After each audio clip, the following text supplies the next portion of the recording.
Noticentro 1, CMI. Ataques sin precedentes del COVID a Colombia. Récord de contagios en Bogotá y en el país. 54 hospitales con UCI al tope en Bogotá. Principales ciudades en rojo. Todos los hospitales públicos del país están en emergencia. Vacunación contra COVID comienza en febrero, anuncia viceministro de Salud. Cartas del cuerpo médico al presidente y al ministro de Salud. Golpe mortal a personal médico. 152 profesionales han perdido la vida por COVID. Bogotanos acatan cuarentena, pero localidades como Kennedy la violan. Miles de vehículos se movilizan desde esta noche por todo el país. Operación Retorno avanza sin contratiempos. Ciudades con toque de queda flexibilizan la medida. Aplazan reajuste en peajes a Villavicencio. Asesinado otro desmovilizado de las FARC. En Washington, Trump anuncia que no asistirá a posesión de Biden. Se revela video en el que Trump y sus hijos observan. Insólita reacción de hijo de Trump a favor de manifestantes. Líder demócrata Nancy Pelosi pide suspender libre acceso de Trump a armas nucleares. Récord de muertes hoy en Estados Unidos por COVID. Más de 4.000 fallecimientos hoy. España y Madrid paralizadas por asombrosa tempestad de nieve. Margarita Ortega y Luisa Tobo. Buenas noches. Es dramático el aumento de contagios y muertes por COVID-19 en el país. Hoy se presentó una cifra histórica en medio de la pandemia, con más de 18.000 nuevos casos y 364 muertes. Bogotá también registró su pico más alto.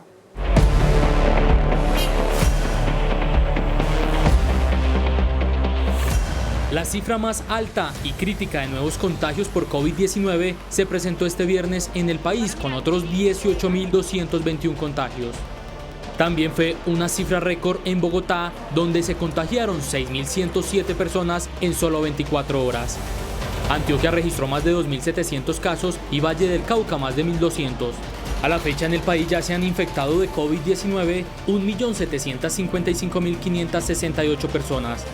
Los casos activos aumentaron a 108.301.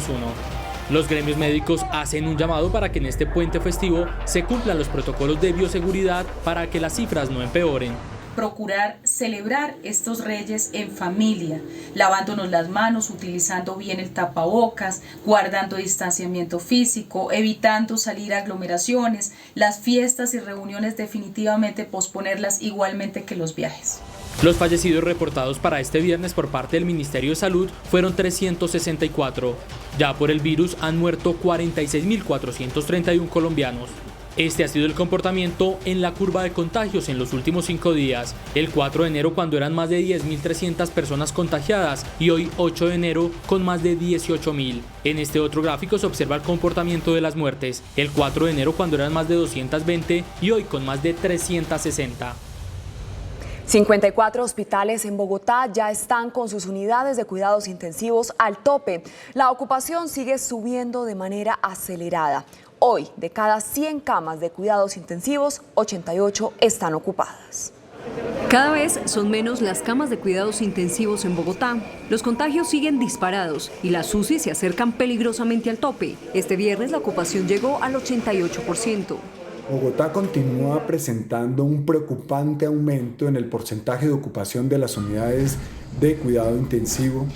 Bogotá tiene 66 hospitales, de los cuales 54 ya están con sus UCI en rojo. De 1.786 camas habilitadas, 1.539 están ocupadas, lo que significa que solo hay 247 disponibles. Es fundamental que la población continúe acatando estas medidas y manteniendo las medidas de bioseguridad. De las localidades que no entrarán en cuarentena la próxima semana, las que más tienen casos activos son Bosa, Ciudad Bolívar y San Cristóbal. Las localidades donde se concentra el contagio son Suba, Kennedy, Engativá y Bosa. Es tal el avance de la pandemia en el país que la Asociación de Hospitales Públicos declaró esta noche que esos centros de salud entraron en crisis por el aumento de casos de coronavirus. El gremio que representa a los hospitales públicos lanzó hoy un SOS por la crítica situación de estos centros de salud ante el aumento vertiginoso de pacientes con coronavirus. La situación que en los hospitales públicos y privados del país es una situación muy crítica por cuanto se ha incrementado de manera importante el número de casos de pacientes con COVID-19. Tenemos saturados los servicios de urgencias, la hospitalización general, de cuidados intermedios y de cuidados intensivos. Además, hoy muchos hospitales públicos enfrentan una situación de iliquidez y de escasez de insumos y medicamentos. De otro lado, la Organización Médicos Unidos de Colombia afirmó que no se están realizando debidamente los cercos epidemiológicos para controlar la pandemia. Seguimos teniendo la mitad de pruebas de la capacidad posible. Esta no es una buena estrategia por parte del gobierno porque es ese diagnóstico el que nos va a permitir hacer seguimiento y cercos epidemiológicos. En medio de esta situación, los hospitales públicos hicieron un llamado al gobierno para que agilice los giros de recursos que les permita atender esta segunda ola del coronavirus. Y es que en las diferentes ciudades del país la situación con las camas UCI no es menos preocupante. Gobernadores y alcaldes extreman medidas para intentar contener el avance de los contagios. Así luce Cali minutos después de empezar el toque de queda y la ley seca, restricciones que regirán hasta el mediodía del lunes 11 de enero. Esa medida fue tomada a partir del análisis que se hizo de toda la información que tenemos en la ciudad de Cali, con unos niveles de ocupación bastante altos, tanto de unidades de cuidado intensivo como una tasa de contagio bastante alta. Hoy de 497 camas UCI exclusivas para pacientes con COVID-19, el 97% siguen ocupadas, es decir que hay 14 disponibles. Y de 401 para otras patologías, solo hay libres 25. A las 7 de la noche inició en Medellín la cuarentena estricta que irá continua hasta las 5 de la mañana del martes 12 de enero. Autoridades aumentaron el pie de fuerza y hacen controles para que se cumpla la norma. Entenderán que la situación lo amerita y esperamos el cumplimiento de la misma. La invitación es a que tengamos conciencia, a que no generemos aglomeraciones, que nos quedemos en casa y nos preparemos para este fin de semana. El metro cambió su horario y hoy prestará el servicio hasta las 10:30 de la noche. La cuarentena estricta fue decretada para mitigar el pico de contagios y ocupación UCI en Medellín, que está en 87%. La ocupación de camas UCI en el departamento hoy supera el 85%. En Cúcuta el 89%. Solo quedan habilitadas 40 camas. Los contagios no paran. Hoy hubo 506 y 14 personas fallecidas. Desde las 7 de la noche se inició hoy el toque de queda total en norte de Santander. Este es el panorama a esta hora en las calles de Cúcuta. La medida irá hasta las 5 de la mañana del próximo martes, acompañada de ley seca y severas sanciones para quienes violen dichas disposiciones. Hoy, 42.446 casos confirmados positivos en norte de Santander. Los controles serán estrictos por parte de la policía en los 40 municipios del departamento. Así están las calles de Ibagué luego de 24 horas de confinamiento permanente y que irá hasta el próximo martes. Sin embargo, no podían faltar los indisciplinados que violaron el toque de queda y se hicieron a las sanciones. Tenemos 95 comparendos por violación al toque de queda, tenemos 3 establecimientos comerciales cerrados y 64 vehículos inmovilizados también por violación al toque de queda. La ciudad llegó hoy nuevamente al 93% de ocupación de camas UCI y tuvo un registro de 590 nuevos casos. Con 1.065 fallecidos, más de 35.000 contagiados y el 85% de las camas UCI ocupadas, el departamento de Nariño afronta una verdadera alerta roja como consecuencia del COVID-19. Toque de queda general este fin de semana, desde hoy a partir de las 7 p.m. hasta las 5 de la mañana del día 12 de enero. Pasto con más de 20.000 casos e Ipiales con 3.000 son los municipios más afectados por el coronavirus en el departamento. Mientras las entidades hospitalarias no dan abasto, el personal médico sigue sufriendo bajas. Según el Instituto Nacional de Salud, ya son 152 los profesionales de este ramo que han muerto por COVID-19. Una conmovedora despedida le rindieron en Barranquilla al paramédico Wilson Cardoso, otra víctima del COVID-19. Según las cifras del Instituto Nacional de Salud, ya han fallecido por esta enfermedad 152 trabajadores de la salud. En total se han contagiado 30.045 y están aislados por contagio 696. La Federación Médica Colombiana expresó indignación por la falta de medidas de protección que les está costando la vida a médicos y enfermeras. Esto es absurdo, es inaudito y es totalmente indignante. Esto es una cuestión para rechazar completamente y para decirle al gobierno que sea coherente con sus políticas y que proteja a toda su población. Y la primera población que tiene que proteger es a su propia personal sanitario. Según la Federación Médica Colombiana, las cifras de profesionales de salud muertos por COVID-19 son más altas que las reportadas oficialmente, alcanzando según el gremio ya los 300 casos. En medio de este desolador panorama, el gobierno anunció hoy que el plan de vacunación contra el COVID en Colombia empezará en el mes de febrero. Así lo reiteró el viceministro de Salud, Luis Alexander Moscoso. Hablando esta noche en el programa presidencial de Prevención y Acción, el viceministro de Salud, Luis Alexander Moscoso, anunció que en febrero comenzará la vacunación de los colombianos contra el COVID. Sí, presidente, estamos en fase de alistamiento. Estamos en fase para iniciar la vacunación en el próximo mes de febrero. El gobierno nacional ya ha comprado 29 millones de vacunas, 29 millones de dosis para 29 millones de colombianos, de los 34 que va a vacunar. El presidente Duque notificó que si las medidas para controlar la velocidad de contagio del COVID que se tomaron para el Puente de Reyes no surten efecto, habrá medidas más severas. Y hemos dicho que donde se presenten circunstancias que sean adversas, tomaremos medidas que tiendan no solamente a minimizar la velocidad de transmisión exponencial, sino también a proteger la vida y la salud. El gobierno ya tiene las bodegas y los ultracongeladores para conservar las vacunas de Pfizer, que serán las primeras en llegar a Colombia. Gremios médicos y asociaciones científicas presentaron una especie de pliego de peticiones de urgencia al gobierno nacional. Piden mejorar sus condiciones de trabajo tal como lo prometió el presidente Iván Duque. En medio de la crítica situación por la rápida expansión del coronavirus en Colombia, los gremios médicos han planteado una especie de pliego de peticiones al gobierno. En carta enviada al presidente Iván Duque plantean quejas que tienen que ver con falta de pago de remuneraciones durante meses, falta de elementos de protección, falta de insumos y medicamentos para una atención digna y reclaman también contratación justa, digna y pagos oportunos. Lo que es trabajos dignos y justos, esto no ha mejorado. Seguimos igual con los trabajos por OPS, que quiere decir por prestación de servicios, solo por hora laborada, y que obviamente cuando quieren renovar el contrato y cuando no. El gremio de los médicos se queja por lo que considera promesas incumplidas. Mucho del talento humano en salud aún no ha recibido el bono COVID y no hay una explicación por parte del ministerio el por qué no lo han recibido. Y en una segunda carta dirigida al ministro de Salud, Fernando Ruiz, los gremios médicos plantean peticiones como corregir inconsistencias en la información sobre ocupación de camas de unidades de cuidado intensivo, mayor vigilancia del acaparamiento y la especulación con medicamentos esenciales, informar cuándo se iniciará la vacunación del personal de salud y controlar la indisciplina ciudadana. En el primer día de este nuevo confinamiento, los bogotanos cumplieron. Calles vacías y comercios cerrados se vieron hoy en la ciudad. El uso de Transmilenio bajó un 50%. Eso sí, 478 personas fueron multadas. Así se vio Bogotá en el primer día de confinamiento. Fue un viernes atípico. Lejos de los trancones habituales, hubo calles vacías, comercio cerrado y buses desocupados.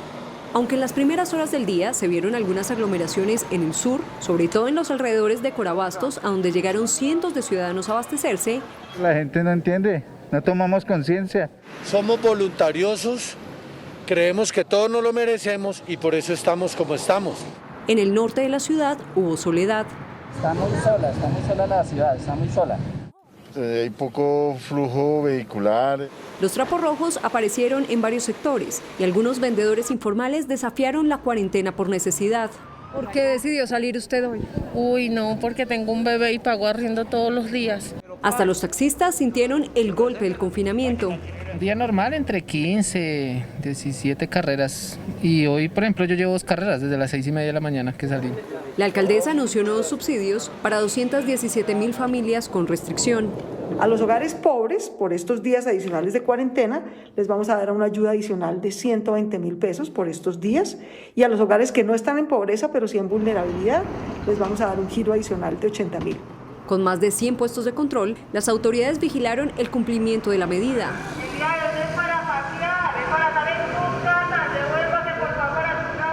La multa por violar la cuarentena es de 969.000 pesos y se impusieron en el primer día 478 comparendos.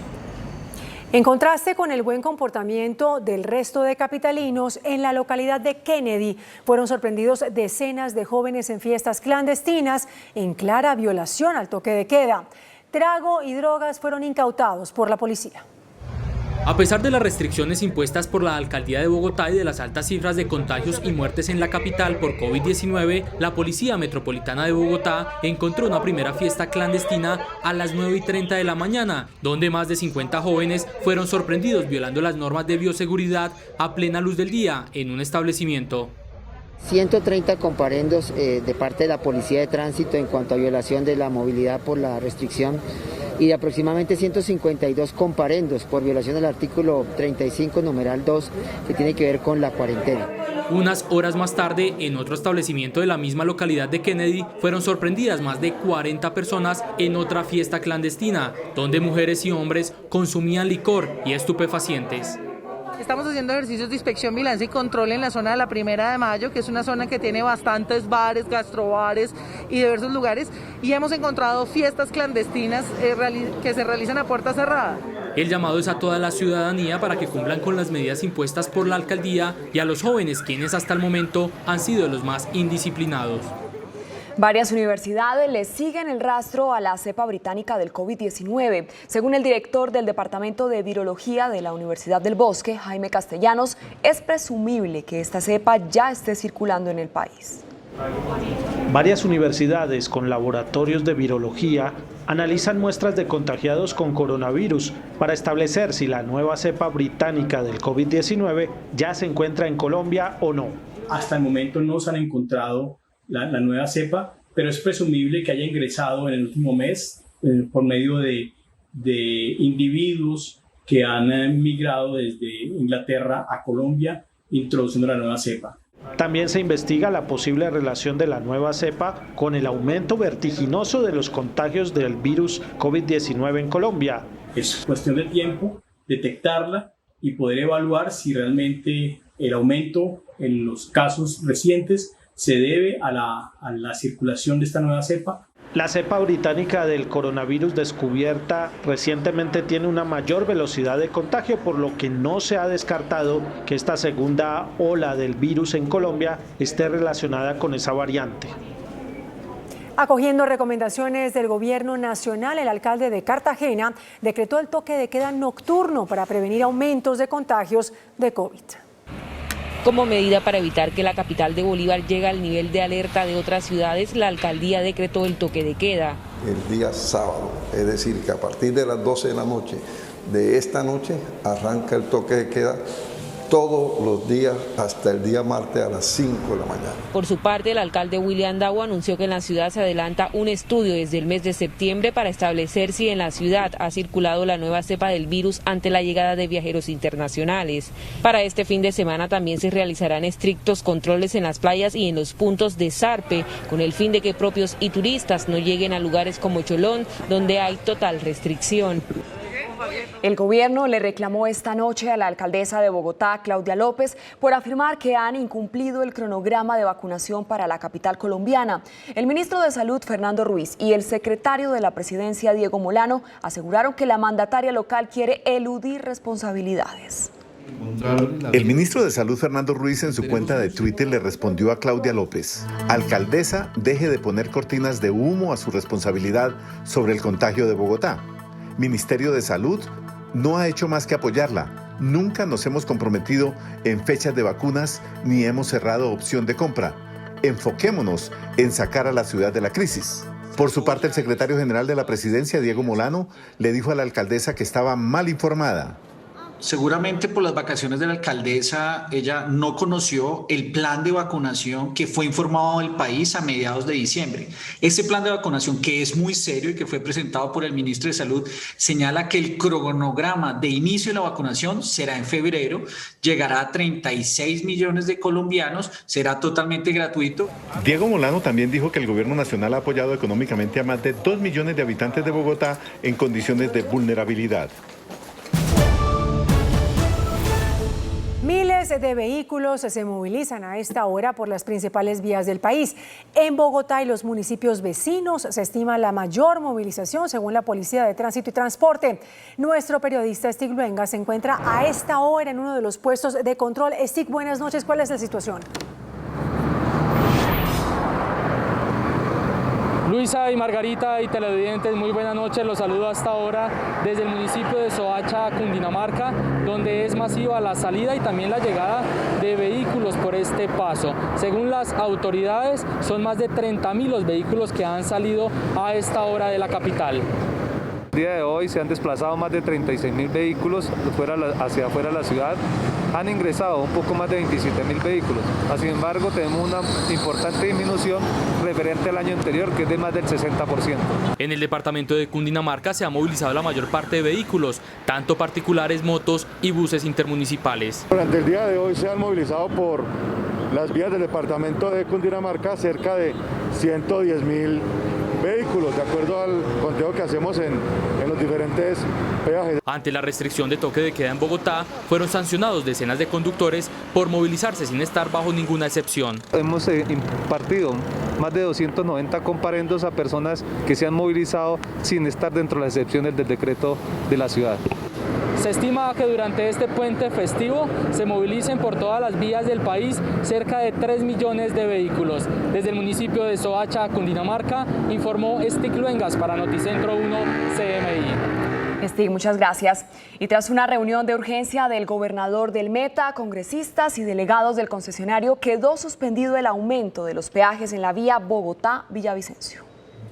Luego de una reunión entre las autoridades civiles, parlamentarios y los gremios de la región con el director de la ANI, se decidió congelar el aumento de los precios de los peajes de la vía Bogotá-Villavicencio, previsto para el próximo 16 de enero por parte de la empresa Coviandina, concesionaria del carreteable. Se acordó un incremento conforme a un plan de obras que no se cumplió, que además se cayeron, como es el puente de Chirajara, y que además nosotros decíamos que es absolutamente improcedente, que termine generándose un incremento del 7.6 más el IPC en medio de una situación crítica relacionada con la pandemia. La nueva alza se realizará en 3 meses. Va a haber un alza después, y aquí hemos logrado también algo muy importante, es que el alza ya no va a ser de cerca del 10% más el IPC.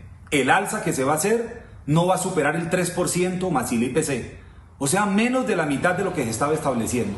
Con el incremento que se congeló, un automóvil que pagaba 42.900 pesos por trayecto quedaría pagando 46.800 y una tractomula que pagaba 237.000 pesos quedaría pagando 259.000 pesos en un recorrido de 89 kilómetros.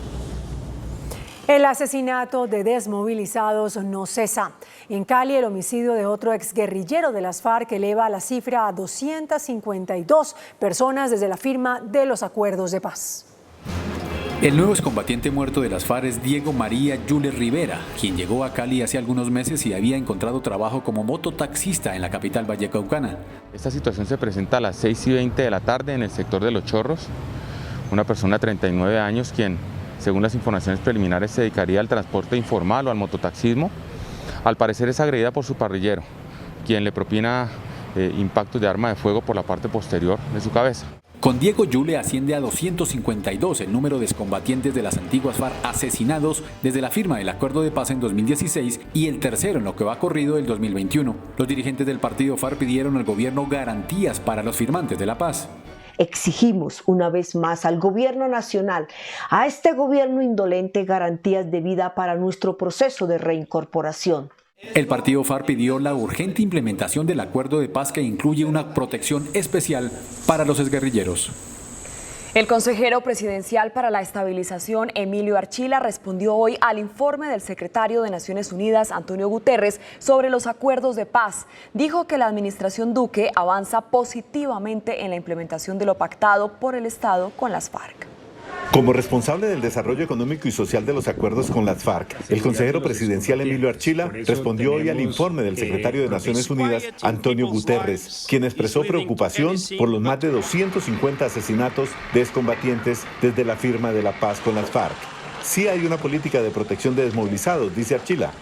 Tenemos fortalecimiento de la Unidad Nacional de Protección. Tenemos 250 esquemas de seguridad que protegen a más de 300 de ellos. Pero no pararemos ahí. Con lo que tiene que ver con seguridad, el objetivo es que haya 0 muertos, 0 ataques.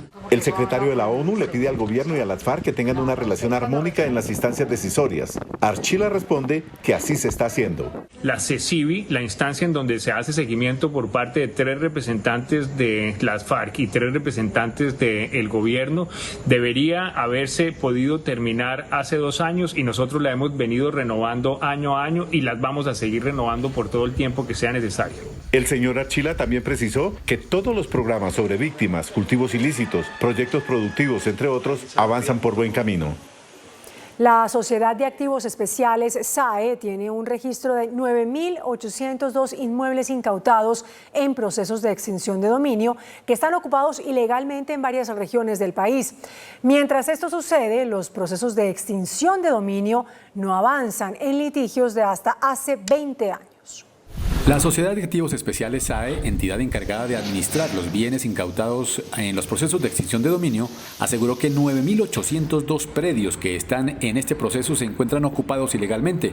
Cerca de 64.000 bienes incautados a la mafia administra la SAE. Sin embargo, más del 80% de esos bienes se encuentran en procesos de extinción de dominio.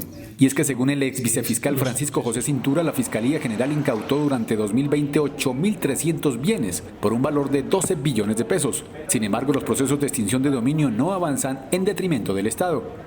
La enorme tardanza en la toma de las decisiones para que esos bienes pasen a dominio del Estado o que finalmente los derechos de los terceros de buena fe que puedan estar comprometidos se vean protegidos.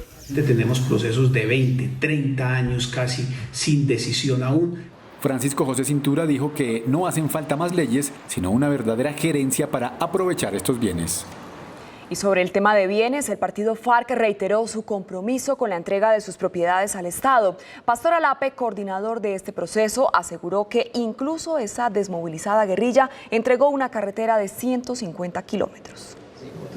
El jefe de la reincorporación del partido FARC, Pastor Alape, pidió al gobierno acabar con la estigmatización por el supuesto incumplimiento en la entrega de bienes. Dijo que cumpliendo con el acuerdo de paz, la colectividad ha entregado incluso varios kilómetros de vías. Hemos además dispuesto 134 kilómetros de carretera entre San Vicente del Caguán y La Macarena. Y hemos además dispuesto de 29 inmuebles. Aquí el reto es que el gobierno desmonte su campaña de llevarnos a un incumplimiento y acelere los ajustes institucionales que durante estos 4 años hemos estado solicitando. Y es que en las últimas horas el propio presidente del partido FARC, Rodrigo Londoño, denunció el abandono de una lancha entregada al gobierno en Chocó. Aquí a orillas del río Curvarado o Río Sucio, con uno de los bienes que les fueron entregados al gobierno que están completamente abandonados. Aunque hasta el pasado 31 de diciembre el partido FARC tenía plazo para entregar bienes, el gobierno anunció que los seguirá recibiendo extemporáneamente. Fracasó el proceso de conciliación entre EPM y los constructores de Hidroituango.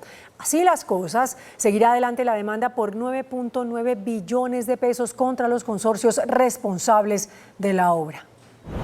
Tras fracasar la conciliación entre EPM y los constructores de Hidroituango ante la Procuraduría, seguirá en firme la demanda por 9.9 billones de pesos contra la brasilera Camargo Correa, con Concreto, Cuninsa Ramonache, Integral Solingral e Ingetec Cedic. Ese proceso acaba de terminar lamentablemente sin éxito y por tanto Empresas Públicas de Medellín nos ha informado que iniciará el proceso de demanda contra los constructores, diseñadores e interventores del proyecto, con Concreto, la brasilera Camargo Correa, contra Coninsa, Ramón H., contra Integral y otras empresas que hacen parte de este proyecto. El objetivo, recuperar 9,9 billones de pesos que, como he dicho, son los recursos de ustedes y de todos los colombianos. La demanda de EPM inició para establecer una presunta responsabilidad de los constructores en la contingencia del proyecto hidroeléctrico. El gobierno de Estados Unidos confirmó que deportará al ex jefe paramilitar Hernán Giraldo, quien es requerido por múltiples cargos en Colombia, entre los que están cientos de abusos sexuales contra menores de edad. El ex jefe del bloque Resistencia Tayrona de las Autodefensas, Hernán Giraldo, tendrá que responder ante la Sala de Justicia y Paz por su participación en cientos de crímenes, incluidos asesinatos, masacres, desplazamientos forzados, entre otros delitos. El ministro de Justicia, Wilson Ruiz, explicó que Estados Unidos confirmó que el expara será deportado. Sobre Giraldo Serna ya existen órdenes de captura vigentes que fueron reactivadas. Entre los cargos hay una investigación por una serie de abusos de menores de edad y violaciones forzosas. El gobierno nacional hace ingentes esfuerzos para que delincuentes que tanto daño han hecho al país respondan ante la justicia y las víctimas por los delitos cometidos durante su militancia en las organizaciones armadas al margen de la ley. El ex jefe paramilitar pagó una condena por narcotráfico en Estados Unidos. Por supuestamente desviar recursos públicos para gastos personales, la Procuraduría abrió investigación disciplinaria contra la embajadora de Colombia ante la ONU, Adriana del Rosario Mendoza. Adriana del Rosario Mendoza tendrá que aclararle a la Procuraduría si en los años 2018, 2019 y 2020 utilizó el presupuesto de la Nación para gastos personales, los cuales fueron destinados para la Embajada de Colombia ante la ONU con sede en Ginebra. La Procuraduría indaga si la funcionaria compró una camioneta BMW con recursos de la Cancillería. También investiga si la embajadora incurrió en una presunta falsedad de documento público y privado, así como una posible evasión de impuestos. Entre otros gastos, el Ministerio Público documentó la compra de varios artículos lujosos para su apartamento. Una cama, 4 somier y 6 colchones que costarían 11.000 francos suizos y que a la tasa actual en pesos representan más de 44 millones. Entre los testigos que serán escuchados está el ex canciller y hoy ministro de Defensa Carlos Holmes Trujillo, así como varios funcionarios del Ministerio de Relaciones Exteriores, quienes tendrán que entregar su versión sobre la gestión de Mendoza. Habitantes de 5 municipios del sur del país están en medio del fuego cruzado por la confrontación violenta entre disidentes de las FARC y otros grupos ilegales enfrentados por el control del narcotráfico. Cuando por el contrario, la confrontación violenta entre la disidencia del Frente Primero de las FARC, autodenominado Carolina Ramírez, y la banda que se hace llamar Mafia Sinaloa está dejando graves consecuencias humanitarias en Piamonte, Cauca, Puerto Guzmán, Putumayo, San José del Fragua, Curillo y Solita, Caquetá. Una alerta enviada por la Defensoría del Pueblo a varias entidades del Estado advierte sobre el riesgo que están enfrentando líderes comunitarios, los desmovilizados de las FARC, funcionarios públicos, estudiantes y transportadores fluviales. También están en riesgo, según esta alerta, los campesinos vinculados al programa de sustitución de cultivos ilícitos PENIS. La Federación de Municipios le pidió al Estado tomar acciones frente a esta amenaza. Es fundamental que se tomen en serio porque venimos de una serie de asesinatos de líderes que le duelen y le cuestan mucho al Estado. Y en ese sentido, entonces, pues impedir que hayan más asesinatos, primero es el mandato, diría yo, primario que está en la Constitución, porque el Estado debe defender la vida de los colombianos. En los 5 municipios han ocurrido asesinatos, amenazas, reclutamiento forzado y desplazamiento. Justamente en el Cauca, combates entre la fuerza pública y disidencias de las FARC dejaron daños materiales en varias viviendas del municipio de Caloto. El corregimiento El Palo de Caloto, Cauca, históricamente afectado por la violencia, vivió una nueva jornada de zozobra por combates entre el ejército y disidencias de las FARC.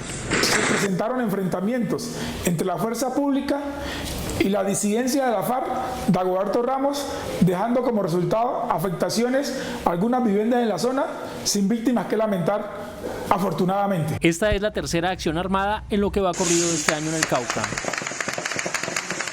Los nuevos ministros de Interior, Daniel Palacios, y de Cultura, Felipe Buitrago, así como el secretario jurídico de la Presidencia, Germán Quintero, asumirán sus cargos el martes en la Casa de Nariño.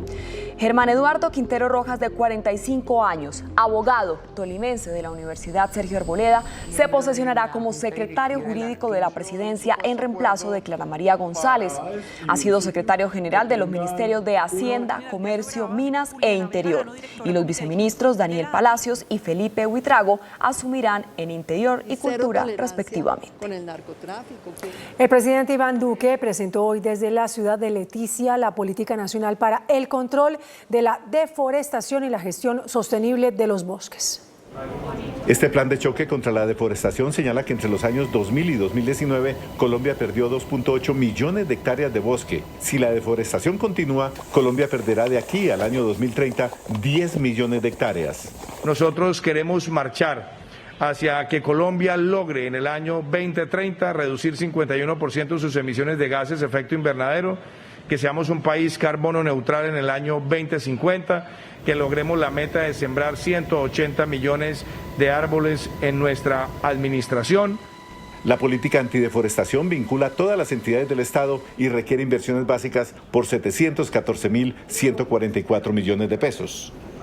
El piloto de una avioneta comercial murió cuando su aeronave se precipitó a tierra. Iba a aterrizar en el aeropuerto de Guaymaral. El cuerpo del tripulante fue encontrado por los organismos de socorro en zona rural de Boyacá, Cundinamarca. Según las autoridades, viajaba solo. Hasta el momento se desconocen las causas del accidente.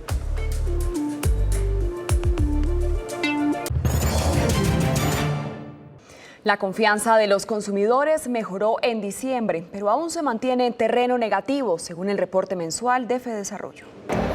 El año 2020 terminó con una leve mejoría de 3% en el índice de confianza del consumidor que mide Fedesarrollo. En medio de la crisis económica por la pandemia, este indicador marcaba menos 33,1 en junio y se fue recuperando lentamente en los meses siguientes hasta terminar en el mes de diciembre con una cifra de menos 10,4. Entre tanto, el año terminó también con una leve mejora en el optimismo de los hogares y la confianza en que su situación económica mejorará, mientras en noviembre el indicador marcaba 40,9%, en diciembre llegó a 41%.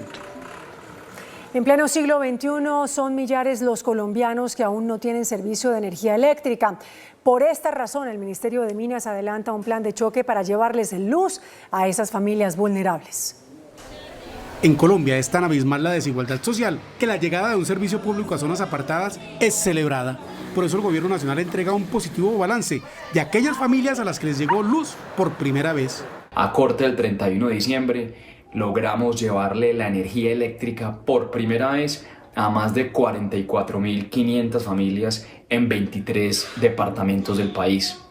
Dentro de esta cifra, más de 27.400 fueron en municipios priorizados con los planes de desarrollo con enfoque territorial. Y también hay energía solar para las zonas apartadas. Dentro de las conexiones que hicimos en el 2020, ya llegamos a la cifra de más de 14.000 familias que han recibido la energía proveniente del sol con sistemas de paneles solares y baterías en las zonas más apartadas rurales del país. Con este propósito de llevarles energía eléctrica a las familias más vulnerables, el gobierno ya tiene 120 proyectos en ejecución que beneficiarán a 49.300 familias. El índice de capitalización de la bolsa, que mide el comportamiento de las 20 principales acciones, cerró al alza. El índice de capitalización de la Bolsa de Valores de Colombia subió 1,21% a 1.453 puntos. La acción de ENCA fue la que más subió con una valorización de 8,15% a 13 pesos. La acción de Conconcreto fue la que más bajó con una pérdida de 11,11% a 440 pesos. La acción más negociada de la jornada fue la de Ecopetrol, al movilizar 21.851 millones de pesos. El dólar cerró al alza. Indicadores económicos en Noticentro 1 CMI. La tasa representativa del mercado que regirá para mañana será de 3.478 pesos. Los profesionales del cambio compran la divisa en promedio a 3.370 pesos y la venden a 3.420 pesos. Un euro cuesta 4.238 pesos. La libra de café en Nueva York se cotiza a $1.23. El azúcar se transó en 15,57 centavos de dólar por libra. El barril de petróleo WTI se cotizó en $52.66. La referencia Brent para Colombia se cotizó a $56.23. Una acción de Ecopetrol cuesta 2.399 pesos. El presidente de los Estados Unidos, Donald Trump, anunció que no asistirá a la posesión de su sucesor Joe Biden, quien respondió que en esto está de acuerdo con el mandatario saliente. El 20 de enero marca el inicio del gobierno del presidente electo Joe Biden, quien será investido en Washington en las escalinatas del Congreso, como lo marca la tradición. El actual presidente Donald Trump anunció que no asistirá a la ceremonia de investidura de su sucesor 2 días después de que partidarios del mandatario asaltaran el Capitolio, incitados por él para revertir su derrota electoral. A todos los que me han preguntado, no iré a la toma de juramento el 20 de enero. Trump se une a una pequeña lista de presidentes salientes que rompieron la tradición de acompañar al mandatario entrante el día de la inauguración. Es el primero en hacerlo en más de 150 años. Esta acción fue respaldada por su sucesor Joe Biden. He wasn't going to show up at the inauguration. One of the few things he and I have ever agreed on. It's a good thing I'm not showing up. He's been an embarrassment to the country, not worthy to hold that office. If we were 6 months out, we should be moving everything to get him out of office. El demócrata afirmó que estaría honrado de que el vicepresidente Mike Pence asista a la ceremonia. Gran polémica ha generado un video publicado por uno de los hijos del presidente Trump, donde el círculo cercano del mandatario celebra las protestas presentadas en Washington antes de desencadenarse el asalto al Capitolio. Donald Trump Jr., el hijo mayor del mandatario estadounidense, publicó un video en redes sociales grabado el pasado miércoles, en el que él y varios de sus familiares están en el búnker de su padre celebrando la masiva asistencia al evento convocado por Trump, minutos antes de que este saliera al escenario a hablar a la multitud y los incitara a marchar al Capitolio.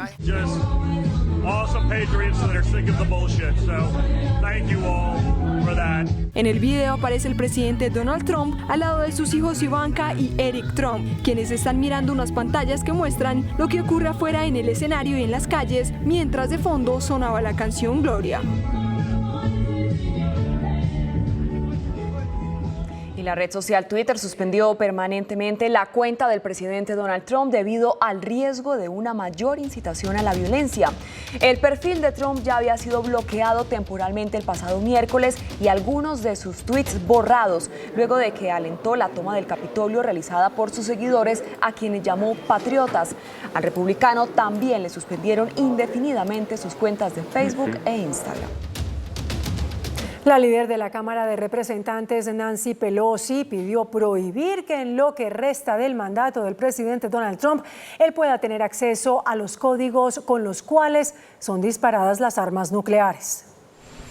La presión demócrata para expulsar a Donald Trump de la Casa Blanca se recrudece a menos de 12 días del fin de su mandato. En la Cámara de Representantes buscarán iniciar un segundo proceso de impeachment en contra del presidente y se filtró el borrador de la acusación para destituir a Trump por incitar a la insurrección, que sería presentado este mismo lunes. Esto si el republicano no da un paso al costado o si el vicepresidente Mike Pence no invoca la enmienda 25 para destituir al mandatario por no estar mentalmente apto para el cargo. A very dangerous person who should not continue in office. This is urgent. This is emergency of the highest magnitude. Por su parte, la líder de la Cámara de Representantes, Nancy Pelosi, aseguró que se puso en contacto con Mark Milley, el máximo general del país, con el objetivo de discutir precauciones para evitar que un presidente inestable inicie acciones militares u ordene un ataque nuclear. Por primera vez desde que inició la pandemia del COVID-19, Estados Unidos reportó este viernes más de 4.000 muertes por COVID-19 en un solo día. Con 21,6 millones de contagios y más de 365.500 muertes por coronavirus, Estados Unidos sigue siendo la nación más golpeada por la pandemia a nivel mundial. Y las cifras diarias no son las más alentadoras. Las autoridades informaron más de 4.000 muertes por COVID-19 en las últimas 24 horas, la mayor cantidad de fallecimientos relacionados con el virus que el país ha reportado en un solo día desde el inicio de la pandemia. Es el tercer día consecutivo en el que se registran muertes diarias récord por la enfermedad, según datos de la Universidad Johns Hopkins. El experto Anthony Fauci advierte que las cifras empeorarán en enero y hace un llamado a implementar la vacunación de la población con rapidez, advertencia a la que se unen los Centros para el Control y la Prevención de Enfermedades, que proyectan que habrá entre 405.000 y 438.000 muertos para fin de mes. Y una alentadora noticia entregaron hoy las farmacéuticas Pfizer y BioNTech. Anunciaron que su vacuna puede actuar contra 16 mutaciones diferentes del COVID, incluso las halladas en Reino Unido y Sudáfrica. La compañía estadounidense Pfizer llevó a cabo un estudio junto con la Universidad de Texas para analizar su fármaco contra el COVID-19 en los casos de la mutación de las nuevas variantes del virus descubiertas en el Reino Unido y Sudáfrica. Según el resultado de sus estudios, la vacuna contra el COVID-19 parece eficaz contra una mutación clave de estas variantes, consideradas un 70% más contagiosas. Los dos virus comparten una mutación conocida como N501Y. Los científicos están preocupados de que esta pueda permitir que el virus eluda la protección inmunológica generada por una vacuna. Los investigadores crearon en el laboratorio una versión del virus con la variante. Lo probaron con sangre extraída de 20 personas que habían recibido 2 dosis de la vacuna como parte de un ensayo clínico de Pfizer. Los científicos concluyeron que no encontraron ninguna reducción en la actividad de neutralización contra el virus mutado. Decenas de vuelos cancelados, más de 400 carreteras y vías férreas bloqueadas y récords históricos de temperaturas mínimas deja el paso del temporal Filomena, que cubrió de nieve a casi toda España. Gran parte de la península ibérica se encuentra cubierta de blanco por las nevadas históricas que trajo consigo el temporal Filomena, un fenómeno meteorológico que ha dejado a España bajo una extensión de nieve sin precedentes en lo que va de siglo. El país europeo, que no suele experimentar un clima de frío intenso, viento, lluvia y nieve, se mantiene en máxima alerta cuando decenas de vuelos han tenido que ser cancelados, el principal aeropuerto de Madrid fue cerrado, hay más de 400 carreteras y vías férreas bloqueadas y se han registrado récords históricos de temperaturas mínimas. La capital española ha sido una de las más golpeadas por el temporal y donde se ha desplegado un dispositivo sin precedentes para retirar la nieve de las calles de la ciudad, donde el tránsito ha estado paralizado durante 2 días de nevadas. La popular plataforma de compras en línea Amazon puso a la venta la primera prueba casera para detectar el COVID-19. La prueba cuenta con el visto bueno de la Administración de Medicamentos y Alimentos de Estados Unidos. El test sale al mercado con un precio de $110 la unidad, más de 383.000 pesos colombianos, y se trata de un kit de recolección de saliva, la cual se envía a un laboratorio en Los Ángeles. Los resultados se conocen hasta 72 horas después de la recepción de la muestra.